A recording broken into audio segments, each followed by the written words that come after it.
Bonjour à toutes et à tous, aujourd'hui on se retrouve pour faire mon top 3 des jeux à deux. Cette année il y a eu beaucoup de jeux qui sont sortis en 2022, j'ai eu beaucoup de coups de cœur et du coup j'ai décidé de vous faire quelques petites sélections et aujourd'hui je vais commencer avec mon top 3 des jeux à deux. C'était vraiment difficile parce qu'il y a beaucoup de jeux que j'ai aimés cette année. Je suis plutôt quelqu'un qui est très positive avec le jeu et j'aime beaucoup de jeux, mais je vous ai quand même sorti les trois mes trois préférés. Donc voici, on va pas passer 3000 ans, on va directement commencer avec mon top 3. Et en troisième position, je vous ai choisi Complice. Complice, je vous sors la boîte juste là. Complice, juste ici, qui est un jeu spécialement de joueurs, un jeu d'Antonin Bocara, d'Arthur Anguilla et de Jules Messot, illustré par Pauline Berdal.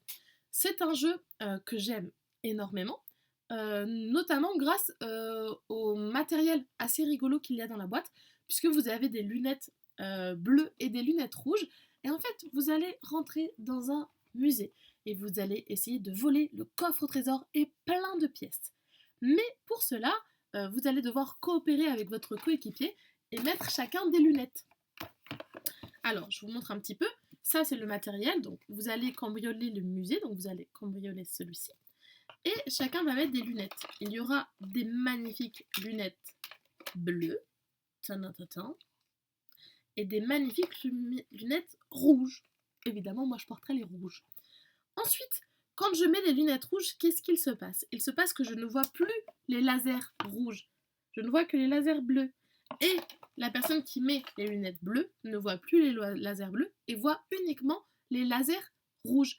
Et donc du coup, là, vous allez devoir communiquer. C'est vraiment la clé de la réussite, la communication. C'est-à-dire, non, non, pas tout droit, il y a un laser, oh non, tu as traversé le laser, etc.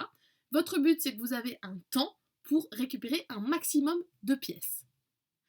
Alors, dans la boîte, vous avez des sabliers pour déterminer votre temps. Mais moi, ce que je vous conseille, c'est que Hotchap a préparé sur internet une bande son qui est ultra immersive et du coup, vous la mettez sur votre téléphone, vous faites play et vous avez tout le jeu. Et ça, c'est vraiment super chouette parce que vous allez rentrer, vous avez une musique de plus en plus stressante qui accélère, qui accélère, qui accélère, qui accélère. Et donc ça, c'était vraiment un régal. Ça, c'est mon top 3. Regardez, j'ai même un magnifique badge dans ma boîte de jeu. Trop la classe, avec les lunettes rouges. Et j'en ai même un deuxième, trop la classe, avec les lunettes bleues. Donc voilà, ce qui est très bien dans la boîte, c'est que vous avez un côté évolutif, puisque vous avez 4 thèmes, et sur 4 thèmes, il y a 4 salles, donc vous avez de quoi faire.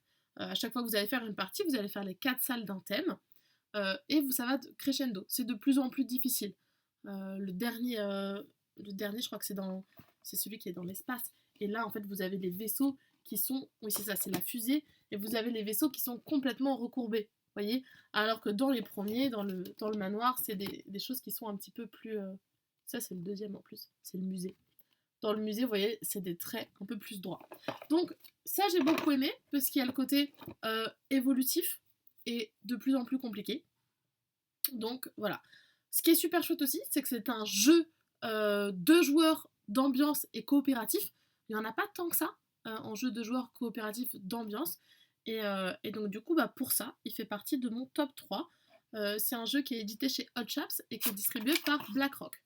Donc voilà, si vous voulez un petit jeu sympathique, et même pour jouer avec vos enfants, c'est assez chouette. Je vais vous raconter une petite anecdote. Moi, je l'ai fait découvrir à ma famille, je l'ai fait découvrir à mes amis, je l'ai fait découvrir à mon papa. Et la première fois qu'on a joué ensemble, il met les lunettes bleues, je mets les lunettes rouges. Et je pense que j'avais peut-être mal expliqué les règles du jeu. On commence à jouer, et au bout de 30 secondes, il enlève les lunettes, il s'arrête, il fait Marie, je crois qu'il y a un problème avec le jeu. Et je fais Ah bon? Qu'est-ce qui se passe? Quand je mets les lunettes bleues, je vois plus les traits bleus. Voilà. Bah, logique, c'est le but du jeu. Mais c'était vraiment mignon, et donc voilà. Mon top 3, ça reste Complice, que j'aime beaucoup. Voilà. Ensuite, je vais passer à mon top 2. Mon top 2, qui n'est autre que Splendor Duel.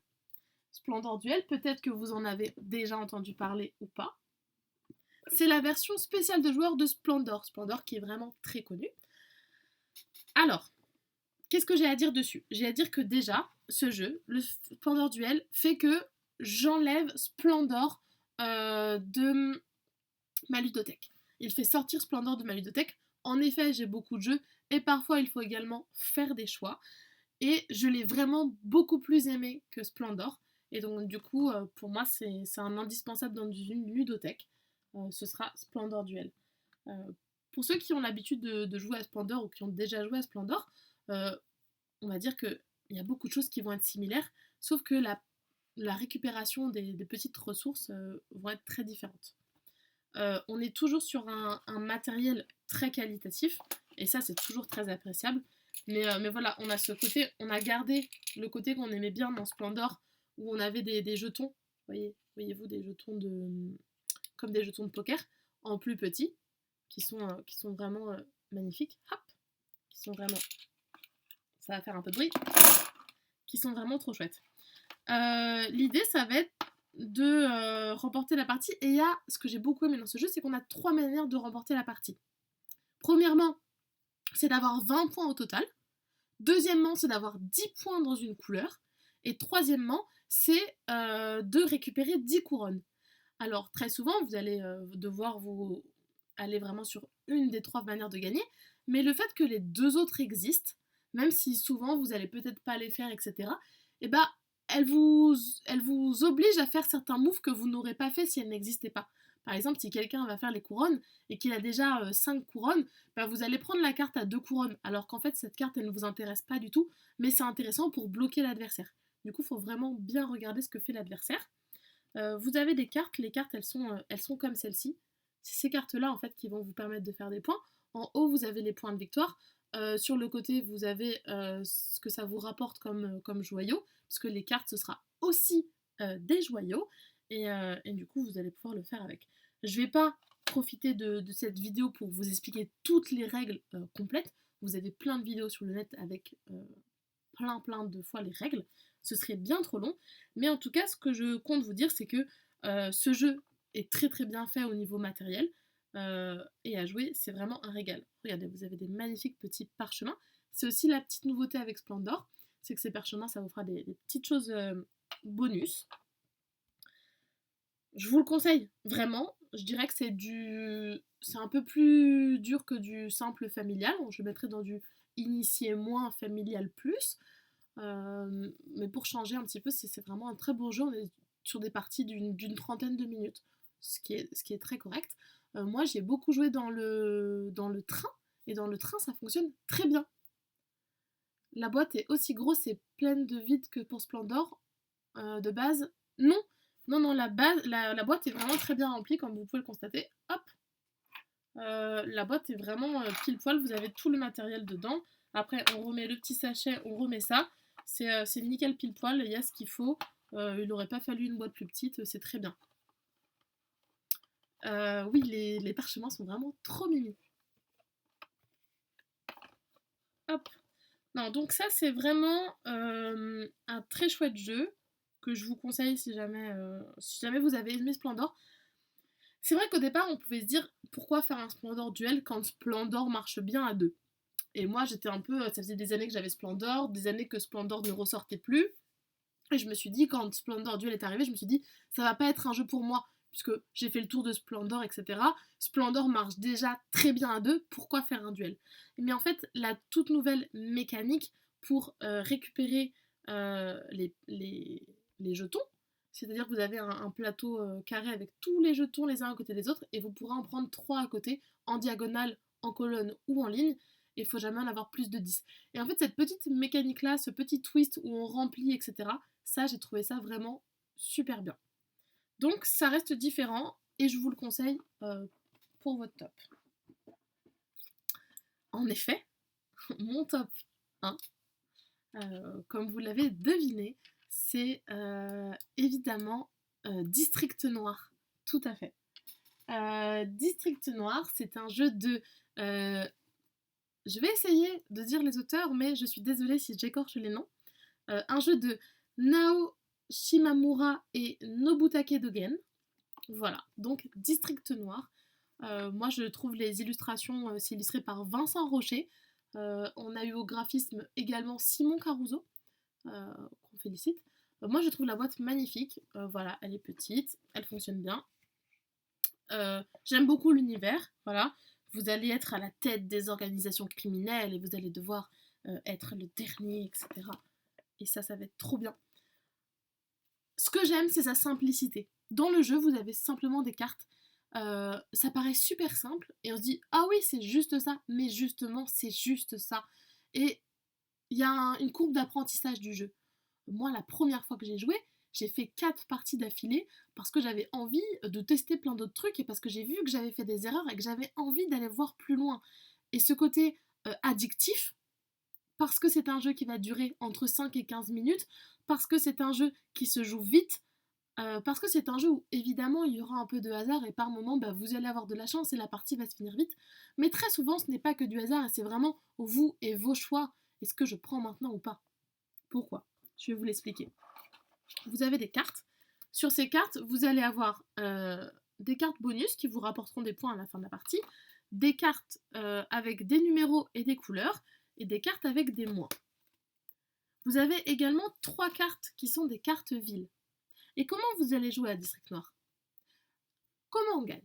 On gagne soit en récupérant les 3 cartes villes, et il n'y en a que 3 dans le jeu, soit à la fin des 4 manches, on va au point de victoire, on compte les points de victoire, la personne qui a le plus de points de victoire remporte la partie. Voilà. Maintenant, comment on joue? Vous avez 5 cartes en main par manche, et vous allez soit pouvoir poser une carte, soit pouvoir récupérer des cartes. Quand vous récupérez des cartes, vous récupérez les 5 dernières cartes. Donc attention, parce que si vous récupérez trop tôt, la deuxième personne, on va devoir continuer de poser nos cartes et peut-être qu'elle récupérera les trucs bien après, et que peut-être qu'elle vous met en bateau en mettant des trucs cool avant parce qu'elle a les villes après et qu'elle veut récupérer les villes pour elle. Si jamais il y a des moments, il y a une personne qui a 2 villes, la 3e ville sort, vous allez être obligé de prendre pour pas lui donner la victoire, mais du coup vous allez prendre des trucs avec des moins qui vous intéressent pas. Donc tout est une question de dilemme, de choix cornéliens, etc. De faire les bons choix au bon moment. Et après, si on arrive au comptage des points, eh bien vous gagnez des points avec vos cartes vertes, vous perdez des points avec les cartes rouges, et toutes les autres cartes, vous allez les comptabiliser. Vous avez des cartes 5, 6, 7, 8. Hop, 5, 6, 7, 8. Vous allez compter votre majorité. La personne qui aura la majorité dans les 8, par exemple, c'est ici les 8 marquera 8 points. Celui qui aura la majorité dans les 5 marquera 5 points. Mais aussi, vous avez un petit bonus. Si jamais vous arrivez à faire des lignes 5, 6, 7, 8, eh bien, vous allez marquer 10 points supplémentaires. Donc à la fois, il faut se diversifier, avoir un peu de tout, mais à la fois, il faut essayer d'être majoritaire dans certaines couleurs. Ça, c'est à vous de voir et en fonction de ce qui va sortir sur le plateau. Donc voilà pour un peu District Noir. Moi, comme je vous l'ai dit, je vous le conseille énormément. C'est un jeu de Spiral Edition, donc c'est une toute nouvelle maison d'édition qui sera distribuée par BlackRock. La boîte elle est là, elle est magnifique et le jeu est vraiment très intéressant, très cool. Je vous le conseille 1000 fois. Il est en effet, merci, dispo sur BGA. Je ne l'ai pas testé encore sur BGA. Je pense qu'il doit bien tourner sur BGA et pourquoi pas un jour se faire une petite partie sur BGA. Donc n'hésitez pas à le tester avant de l'acheter. Mais en effet, ce sera District Noir mon top 1. Voilà un petit peu pour mes tops des jeux à 2 de cette année 2022. Donc, Complice, Splendor Duel et District Noir. Je voulais juste finir cette vidéo en vous parlant d'un petit jeu que j'ai également aussi beaucoup aimé, que je ne l'ai pas mis dans mon top mais j'ai beaucoup hésité. Ça va être Yoxi. Yoxi, un jeu de Jérémy Partinico qui est sorti chez Cosmo Ludo. C'est un jeu abstrait de joueurs. Déjà, je trouve la gamme magnifique et je trouve Yoxi particulièrement bien. C'est vraiment, on se prend la tête et les parties, c'est à chaque fois 10-15 minutes, donc c'est assez rapide. Si jamais vous en avez marre des échecs et vous voulez jouer autrement à des jeux abstraits, je vous conseille Yoxi en jeu à 2, qui est également sur BGA. Donc voilà un petit peu pour ma liste mon top 3 des jeux à 2 2022. J'espère que cette vidéo vous aura plu. N'hésitez pas à regarder les autres. En tout cas, je vous fais des gros bisous et je vous dis à très bientôt.